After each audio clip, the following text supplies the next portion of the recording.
Good morning, everyone. Do you remember the downing of the Iranian flight and all of that fallout? Well, here's an update that, is worth mentioning because I don't think there's ever going to be a resolution to this one. Iran says it rejects Canadian class action lawsuit over downing of flight PS 752. CBC saying maybe that could help the class action lawsuit. Speculation.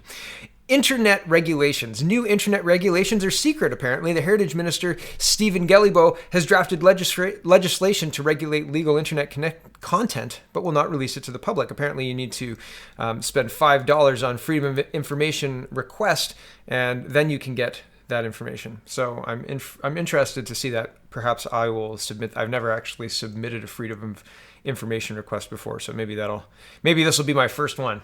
That'll be fun. Moving on, and we've got a lot of quick stories first, and then we're going to get into the meat and potatoes of it. We've got election results from New Brunswick yesterday. Big win for the PC party, but we'll get there in just a minute. First, I wanted to show you this, the Government of Canada jobs. And here's the job listing. Looking to diversify DND's executive team. Okay. National Defense Assistant Deputy Minister, Human Resources, Civilian. Ottawa. Do you live in Ottawa? But hold on. You have some other criteria you need to meet first. You have to be residing in Canada and a Canadian citizen residing abroad, one or both of those. And it's open to members of the following employment equity group: visible minorities. What?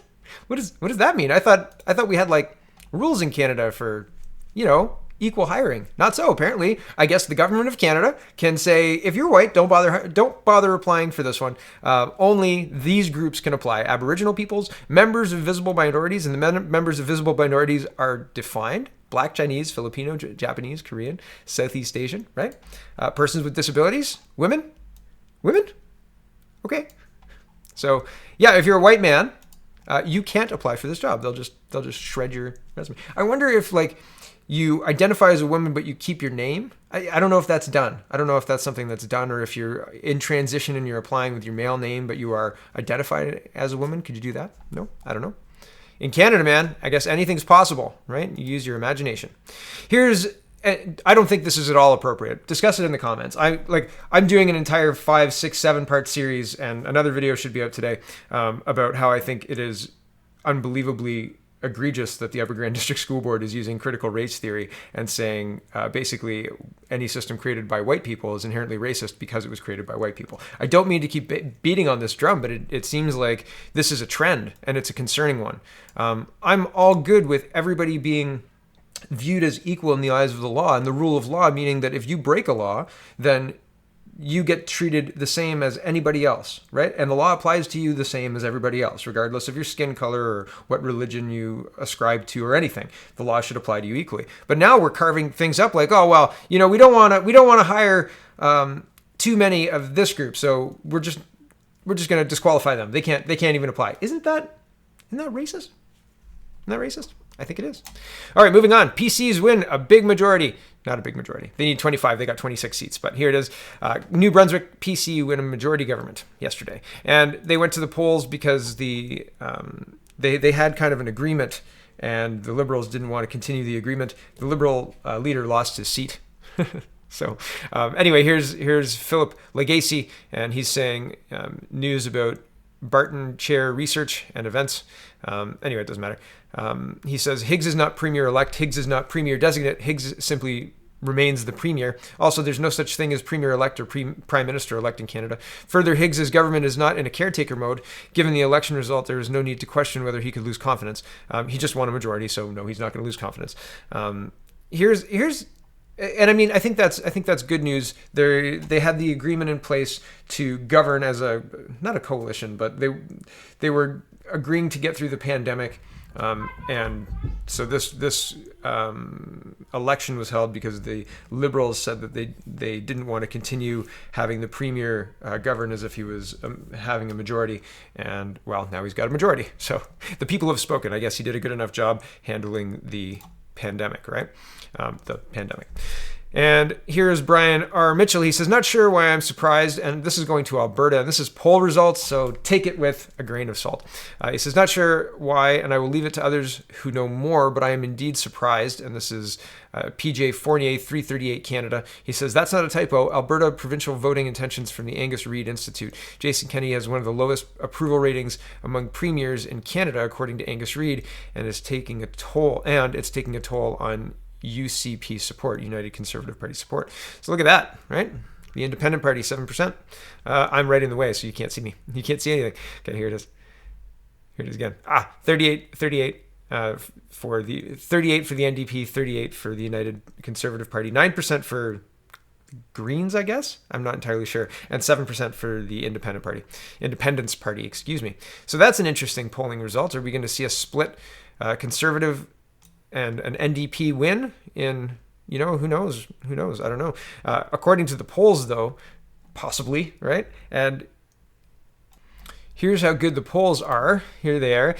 Just a reminder that EKOS missed the PC vote in New Brunswick by nearly 8 points. That is not insignificant. 8 points is a lot. Okay, it's a lot. The day before the election, I could not do better with 3 phone calls, or I could do better with 3 phone calls to friends there, or a Ouija board. And let's not forget that the Trudeau government spends your tax dollars on this garbage. And some people, so does every government. Yeah, that's true.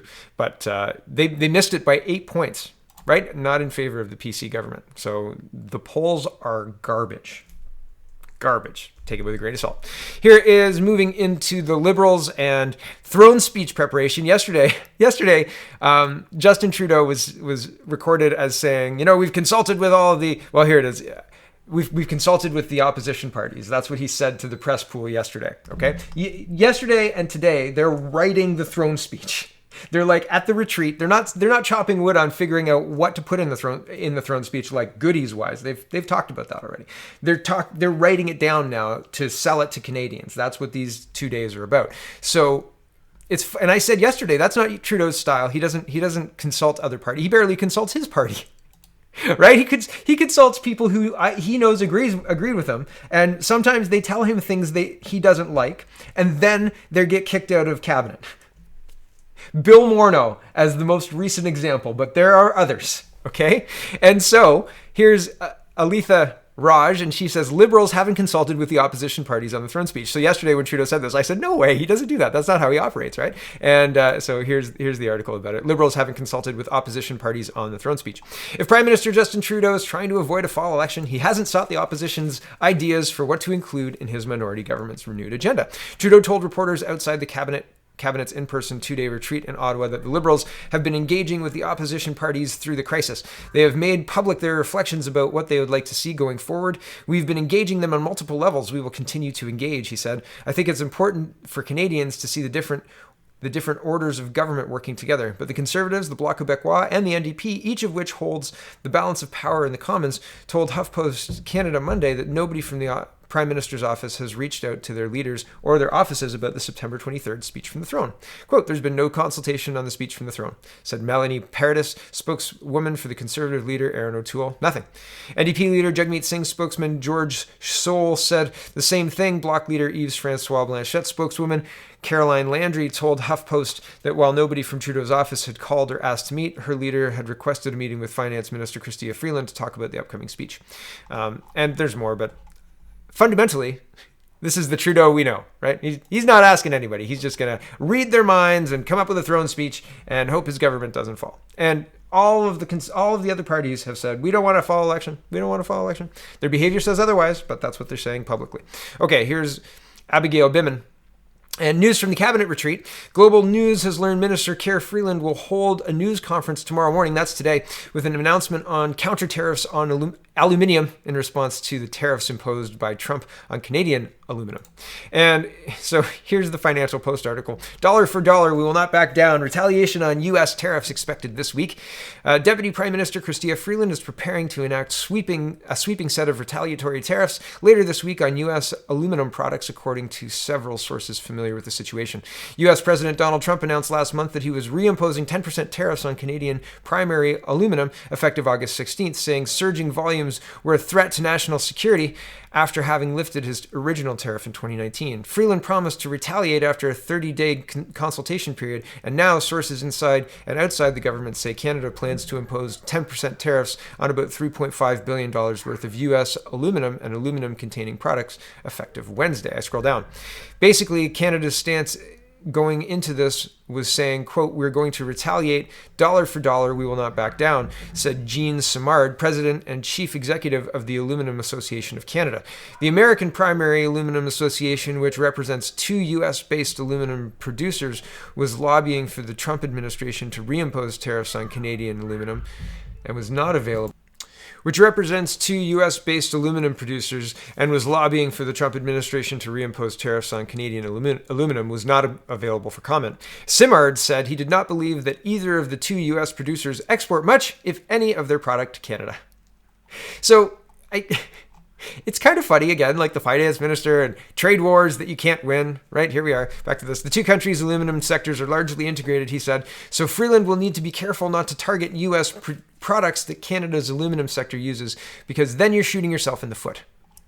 So I've said our finance minister has consulted people that would know but doesn't have firsthand experience doing it. And I made the example or comparison yesterday of building a website, right? Like, that's pretty easy. But let's do a more simpler comparison. It's like handing the controller over to your brother or sister and saying, "Here, play this game," and them trying to play Mario, right? And or maybe handing it over to your parent. "Here, try and play this game." And then saying, "Listen, you want to jump over those turtles. Those turtles could be terrible, right? And they'll get you. And, well, we'll get to the rest of how difficult this is after," right? And this guy's saying, you've got to make sure that you're not shooting yourself in the foot with these aluminum tariffs, right? Like, so watch those turtles, hey? But somebody who's got a lot of experience with this easily jumps over those turtles, right? Right? So the difference between experience, right? Experience matters a lot. So, man, am I terribly worried about Chrystia Freeland and her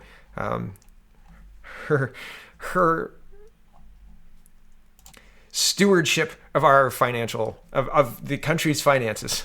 I was looking for that word there. Sorry about that. So here's John Ivison. This is an opinion piece. He said, "Good politicians and profligate policies. Chrystia Freeland wants to redistribute the wealth." And so I start halfway down here. It says, The message that money has to be spent wisely is emerging from the lips of just about every liberal, but the person whose view matters more than anyone has been uncharacteristically quiet. Chrystia Freeland, the finance minister, is said to be getting up to speed with her new job, hence the silence. Watch those turtles, Chrystia. Previously, she said that the restart of the economy needs to be green, equitable, and inclusive, but we are left to guess what that means in practical terms. What seems clear is that her predecessor, Bill Morneau, was jettisoned at least in part because his views on deficits and debt were too orthodox. He was not keen on extending temporary pandemic programs, while Freeland clearly has no such qualms. We will have to wait until Economic Update in November to discover the extent of her fiscal antagonism, or agnosticism, not antagonism, antagonizing us. But next week's throne speech will be crafted within the parameters that she sets. What might that framework look like? Her 2012 book about the super rich plurocrats offers a sense of her worldview with its admiring use of a quote by former U.S. Treasury Secretary Larry Summers, not Sumners, that said, quote, "Focusing on redistribution makes more sense than focusing on growth." Her own 2013 TED Talk makes explicit her belief that economic growth does not necessarily result in prosperity. Since the late 1990s, increases in productivity that have been decoupled from increases in wages and employment. To be sure, this new economy benefits us all, and not just the plurocrats. We need to embark on an era of comparably ambitious social and political change. We need a New Deal, she said. Freeland has coveted the finance minister's job since entering politics, at times nakedly, according to her colleagues. I've been covering this a long time. I've never heard, nobody, even rumors. And I mean, like, I'm not plugged into Ottawa. I don't know these people. I don't live close to Ottawa. There's no reason that I would hear rumors about this other than people send me things, right? But wanting the finance minister's job, I don't know. The former reporter, right? Even if she's written books about rich plutocrats and wanting to implement communism or whatever, I don't think that qualifies you as finance minister. Watch those turtles, right? Back to this. It is a reasonable assumption that she has wanted the job for a reason, namely to implement policies aimed at the redistribution of wealth to reduce income inequality, even if Canada's most pressing problems revolve around lack of productivity and innovation, according to most economists. A chart in a presentation last week by Bank of Canada Governor Tiff Macklem showed that the income inequality in this country is below the OECD average and considerably lower than the US and UK. So redistributing wealth among a country that doesn't have a huge amount of income inequality, who are we giving the wealth to? The super rich. Back to this. The concerns among many people I've spoken to in Ottawa in recent weeks, bureaucrats, economists, business people, Liberal MPs, is that low interest rates will prove too tempting and that the tens of billions of additional dollars will be spent on projects that don't make the economy more productive down the line. I scroll down. Jerkins advocate pro-growth policies that promote investment over consumption. Budget constraints remain a fundamental principle of economics, he wrote. In other words, managing the debt level matters. Watch out for those turtles, Christia, right? And you can ask people all you want, like, what do you think the best way of getting past Bowser on level 4 is? And read all the books you want. Like, until you're proficient at playing the game, you probably shouldn't be in charge of an entire country's fiscal outlook and fiscal everything, right? Like, that's just, you'd be player 2, okay? You'd be player 2. You can mess up your own game, but I'm going to win. Okay, back to this. Hamilton Spectator. Moving into COVID. McMaster announces classes staying online for the entire school year. Link is in the description. These are just quick hits because I think that this is interesting stuff. Ottawa Citizen. Canada spent $147 million on a public healthcare surveillance system that isn't being used during the COVID pandemic. That seems like a lot of money for something that's not being used, doesn't it? 1/4 of Canadians feel officials are exaggerating COVID-19 risk, new polls suggest. I think it's funny that a whole bunch of people are saying, here's the responses. 75% of Canadians feel officials are not exaggerating COVID-19 risks. Apparently 75% of people aren't looking at the numbers. Right? Here they are. Here's Anthony Fury. He says, for those in Ontario forgetting or fretting about today's increase in caseloads and musing about a second lockdown, this government graph released this morning shows there's no need to panic. Yes, cases are going up slightly, but hospitalizations remain low and constant. And the deaths are low too. If you look at the flat bottom, right? Flattened curve, right? What curve do we want to flatten? Death? That would be good. We'd love to have an economy that's not dead. Yeah. Here's Randy Hiller.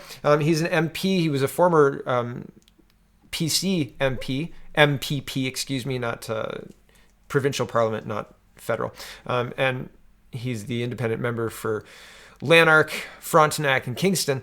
And he says, I spoke with some former caucus colleagues last week. He was ejected from the Conservative caucus. Ford Nation has informed them that COVID and COVID restrictions will be with us in Ontario until at least June of next year.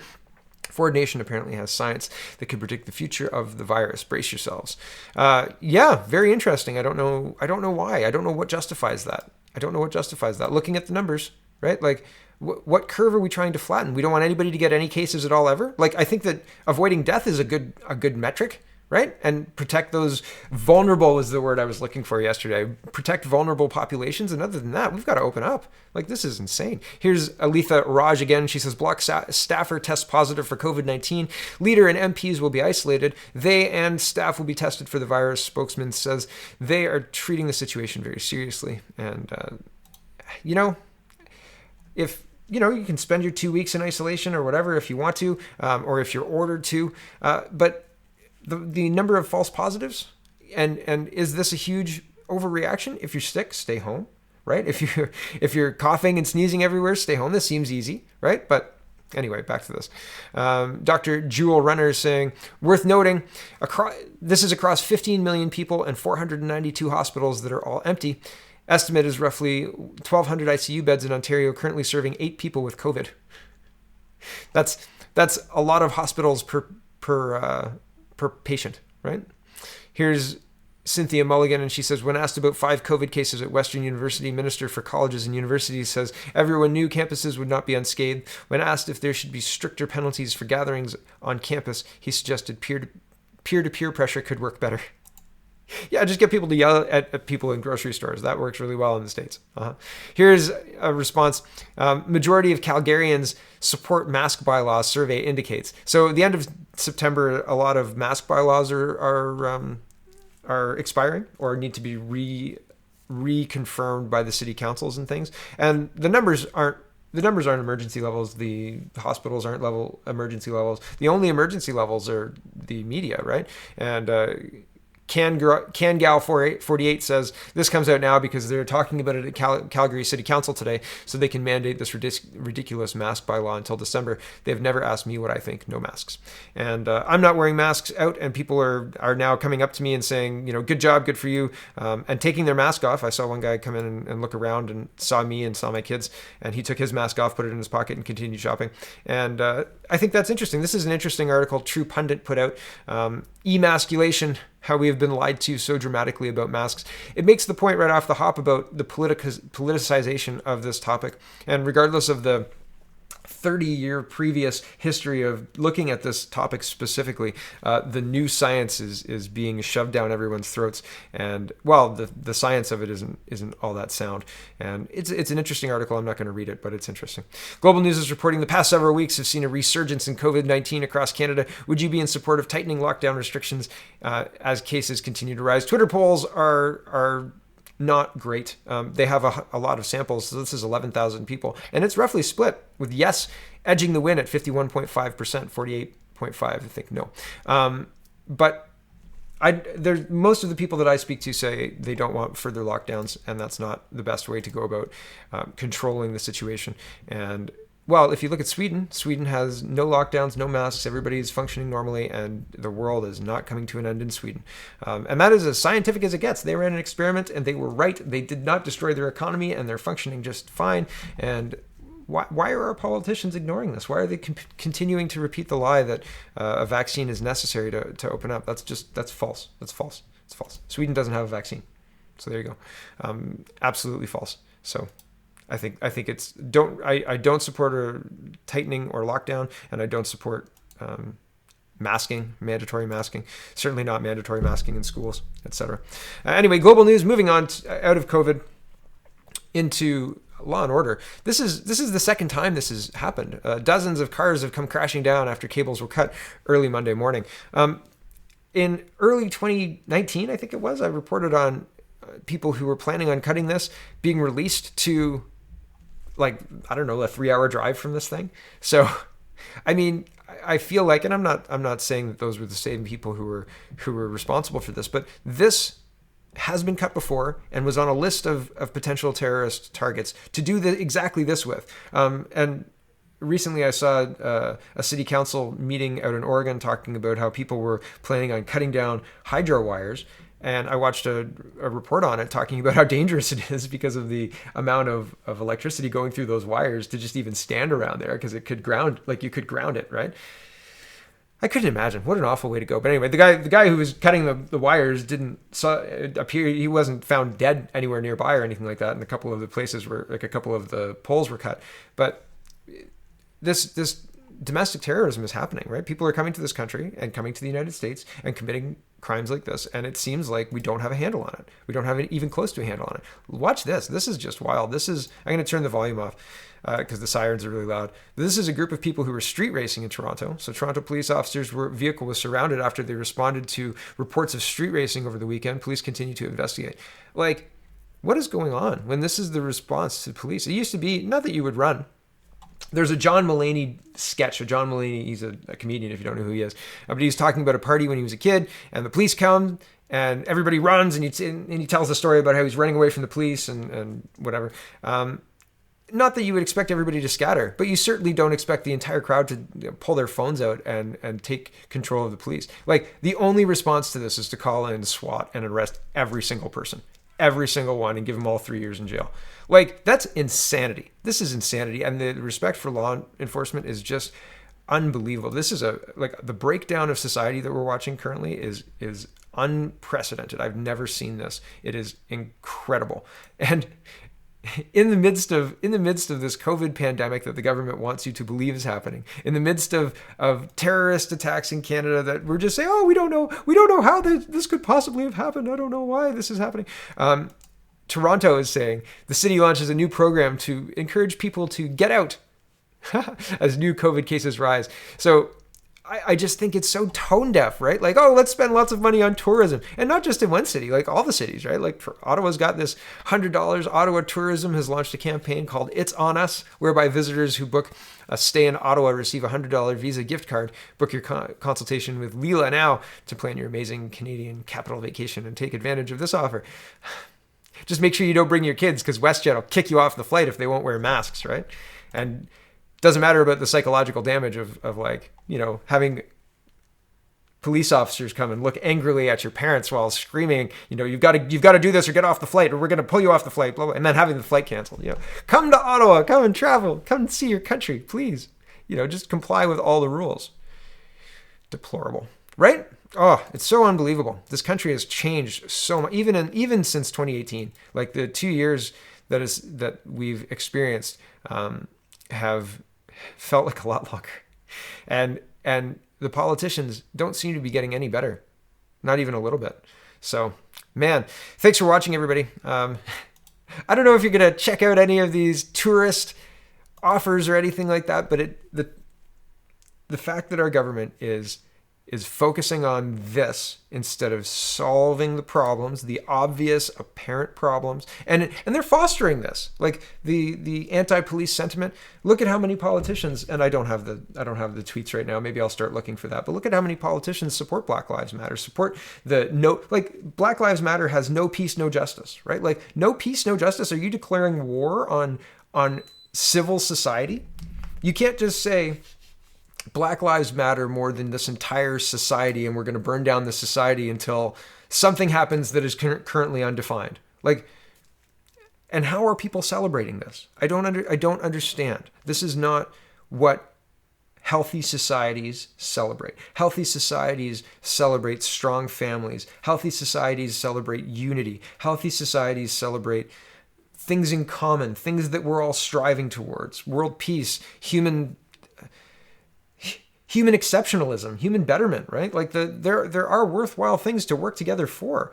And this is just insanity. This isn't helping anybody. This is crazy. And again, these people on the ground need teaching that the law is the law for a reason. And the people who are supporting these people in positions of power, so politicians, sports leagues, celebrities, need to be told that this is not good. Like, this is not a good thing to support. It's not a good thing to foster. It's not helping our society. And if they're trying to say that it is helping our society, well, the proof's in the pudding. Like, it used to be that when athletes played the sport and weren't so interested in politics, riots didn't seem to be breaking out across the entire West, right? Or the entire United States. And man, so there's so much happening that it's hard to keep a track on. It's hard to keep a handle on. And for your average person, the average person just wants it all to stop. Like, can we just go to work? Can we just do our job? Can we enjoy our entertainment that's not bent to change our kids' minds about certain things or our minds about certain things? Holy cow. Everything is propaganda these days. Everything. It's so unbelievable. Anyway, that's enough out of me. Thanks for watching, everybody. Check out CanadaPoly.com. Check out CanadaReport.co. I released a periodical. This is the last little bit. Oh, this is the wrong one. Hold on. I released a periodical. It's EPUB and PDF, and it's here at CanadaPoly.com. If you want to check it out. Every night I go through Twitter and I look for stories that are interesting for my show, but I find stories that are interesting more generally than my show. And I was just putting that into a document that I was working on, and that's this document. And I've decided I'm going to release them monthly, so around the 10th to 15th of every month. I'm working on it. This is an early version, but it's like a monthly magazine, I guess, of kind of the world as I see it. Things that I would text to friends or things that I would point out. It's got intact links, and I don't know, it might be interesting. If you're interested, check it out. If you're not, don't. It's cool. Thanks. I appreciate it.